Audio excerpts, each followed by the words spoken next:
로마서 12장 12절에서 13절까지 보겠습니다.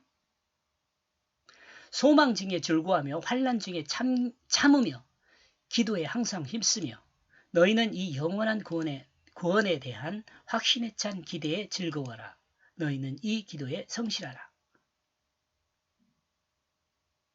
너희는 이 영원한 구원에 대한 확신에 찬 기대에 즐거워하라. 너희는 이 기도에 성실하라. 그리스도인의 영혼은 죽은 영혼입니다. 이게 뭔 말이냐 하겠죠? 그리스도인의 영혼은 죽어요. 옛 영혼이라고 합시다.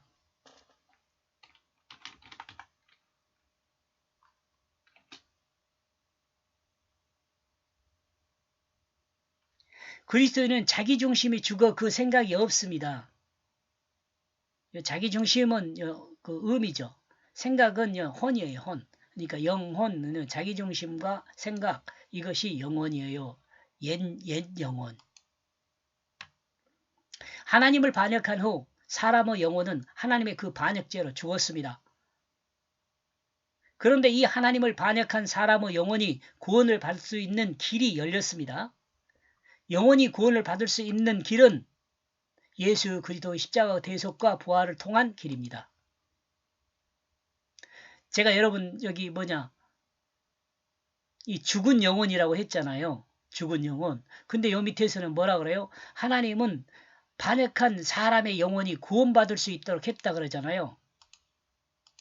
요걸 생각할 때 여러분이 어떻게 그럴 수가 있을까? 그렇게 이해가 좀 잘 안 가면은 뭘 생각하냐면 되려면 아브라함과 사라를 생각하면 돼요.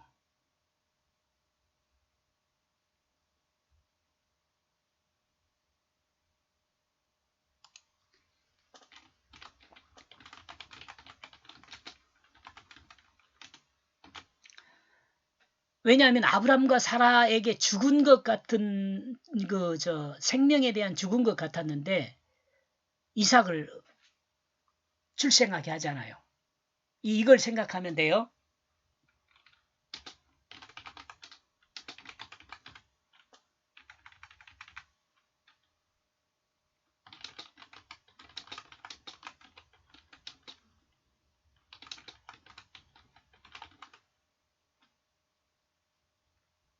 이 내용은 앞에서 설명을 했어요. 제가. 영원히 구원받을 수 있는 길은 예수 그리스도 십자가가 그 대속과 부활을 통한 길입니다. 이 길은 오직 한 길, 유일한 길입니다. 그러므로 그리스도인이 되었다면 가장 기쁘고 즐거워해야 할 것이 자신의 영혼이 구원받았다는 거예요. 나와 여러분이요. 가장 즐거워하고 기뻐할 것은 나와 여러분의 영혼이 구원받았다. 영혼이 구원받았다는 말은 뭘까요? 예수 생명으로 살았다는 거예요. 하나님의 기쁨으로 살았다는 거예요. 하나님의 기쁨이 뭐예요? 예수잖아요. 마가복음 1장 11절인가요? 이는 사랑하는 내 아들이고 너로 인하여 내가 기뻐한다 이렇게 말하잖아요. 또 이삭이 뭐예요? 기쁨이에요. 이삭이 기쁨. 이 구원받은 영혼은 예수 생명으로 구원받은 것입니다. 거짓에서 진실한 하나님의 뜻으로 사는 생명을 얻은 것입니다. 요 거짓은 왜 거짓이에요? 사탄이 거짓을 심어줬거든요. 진실한 마음을 제거하고 사탄이 거짓 마음을 심어버렸어, 사람한테. 그러니까 이 거짓 마음에 예수 생명으로 진실한 생명을 다시 구원받게 한 거예요. 그러니까 예수를 믿는 사람이 가장 기본적으로 회복되는 게 뭐라고? 진실이야, 진실. 거짓을 제거하고 진실한 마음 상태가 되는 거예요. 그러므로 그리스도인의 구원받은 영혼은 영원한 생명으로 하나님의 백성이 되고 하나님의 자녀가 되어 하나님을 아빠 아버지라고 부를 수 있게 되는 거죠. 이것이 얼마나 위대하고 영광스러운 것인지를 정확히 아는 사람은 확신에 찬 그 기대에 기뻐하며 즐거워하지 않을 수가 없어요. 아멘. 우리가 성실하게 해야 할 이 기도는 무엇일까요?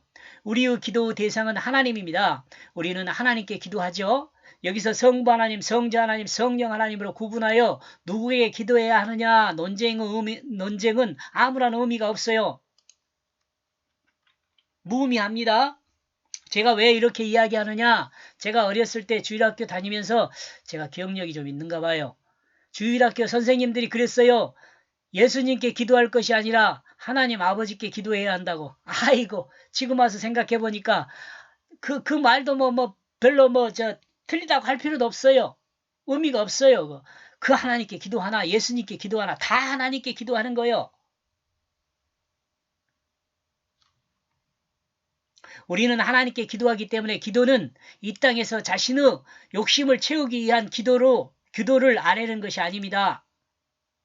이제 이거 무의미한 거 잊어버리고 우리는 하나님께 기도하기 때문이다. 기도는 이 땅에서 자신의 욕심을 채우기 위한 소망을 아뢰는 것이 기도가 아니에요.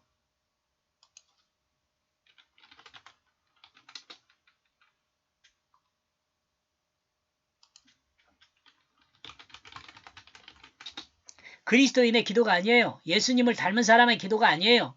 기도의 핵심은 이 땅에서 하나님께서 맡겨주신 일이 무엇인지를 묻는 것이에요.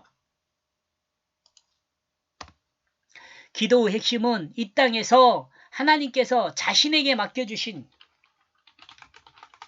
자기에게 맡겨주신 그 일이 무엇인지를 묻는 것입니다. 하늘에서 작정하신 하나님의 그 작정하심을 이 땅에서 하나님의 종으로서 하나님의 역사를 드러내는데 언제, 어디서, 무엇을 어떻게 해야 할지를 묻고 하나님께 설득되는 것입니다. 우리가 가장 성실하게 해야 할 기도는 순간순간 하나님께 하나님의 뜻이 무엇인지를 묻는 기도입니다. 13절 성도들을 쓸 것을 공급하며 손 대접하기를 힘쓰라. 너희는 이 성도들에게 필요한 것들을 나누어라. 너희는 이 손의 즐거움을 추구하라. 손님의 즐거움을 추구하라. 미안합니다. 손의 즐거움이 아니라 손님의 즐거움입니다. 너희는 이 손님의 즐거움을 추구하라. 그리스도인의 삶의 모습은 섬기는 삶입니다. 사실 이 땅에 사는 모든 사람들은 섬김으로 살아야 돼요. 서로. 그리고 이 섬김의 삶은 존재를 존재되게 하는 것이라고 말했습니다. 그렇다면 존재를 존재되게 하는 것은 어떻게 할 것인가? 존재를 어떻게 존재되게 할 것인가? 존재를 존재되게 한다는 것은 하나님께서 목적하신 그 뜻을 따라 존재하고 있는 것이 하나님의 목적을 온전히 이룰 수 있도록 적극적으로 돕는 것이에요. 나와 여러분이 자녀를 키우는 것도 마찬가지예요. 자녀가 해야 할 하나님께서 나와 여러분의 자녀에게 맡겨주신 그 일들을 온전하게 해낼 수 있도록 적극적으로 돕는 거예요. 자녀 양육이 그렇다는 거예요. 여러분의 집안에서 화분 하나를 심어도 화분 하나가 잘 능력을 발휘할 수 있도록 그 힘을 발휘할 수 있도록 도와줘야 한단 말이에요.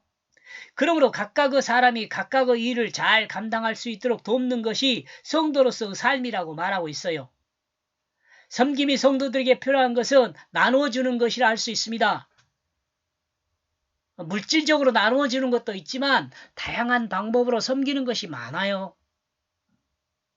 그리고 각각이 각각의 필요를 섬겨주므로 각각의 소명과 목적을 이루게 된다면 사람들은 즐거워할 것입니다. 그리스도인은 이와 같이 예수 그리스도 안에서 사람들이 즐거워할 수 있는 방향의 일로 섬김을 추구해야 합니다. 섬기는 그것을. 여기까지 보겠습니다. 고맙습니다.